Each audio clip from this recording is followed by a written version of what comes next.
నువ్వు ఏ రోజైనా అనుకున్నావరా నీకు లేడీస్ ఫస్ట్ ఎందుకు అప్పగించాలని?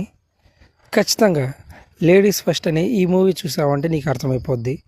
ఎందుకంటే ఇందులో మన హీరో మేల్ చావనిస్ట్, అంటే పురుష అహంకారం అన్నమాట. సో అలాంటోడు ఆడవాళ్ళకి రెస్పెక్ట్ ఎలా ఇస్తాడో ఐడియా ఉంటుంది కదా. సో ఆడవాళ్ళని చాలా చీప్గా చూస్తూ ఉంటాడు. 40+ అయినా పెళ్లి చేసుకోకుండా ఎంజాయ్ చేస్తూ తన కొలీగ్తో రొమాన్స్ చేస్తూ ఉంటాడు. అలాంటోనికి సడన్గా ఒకరోజు చిన్న యాక్సిడెంట్ వల్ల తన వరల్డ్ అప్సైడ్ డౌన్ అయిపోద్ది. అంటే ఇప్పుడు ప్రజాస్వామ్యం ఉన్నటువంటి వరల్డ్లోకి తను ట్రాన్స్పోర్ట్ అయిపోతాడు. సో అక్కడ తను జస్ట్ ఒక చిన్న పని చేయాలి అంతే. ఆ ప్రజాస్వామ్యంలో అక్కడ ఫీమేల్ డామినేషన్ ఎక్కువ ఉంటుంది. సో ఆ డామినేషన్ వరల్డ్లో జస్ట్ ఒక చిన్న ప్రమోషన్ తెచ్చుకుంటే చాలు, మనోడు మళ్ళీ తన నార్మల్ వరల్డ్లోకి వచ్చేస్తాడనమాట. ఇదే కాన్సెప్ట్తో ఈ సినిమా చాలా ఫన్నీగా ఉంటుంది, పిచ్చ కామెడీ.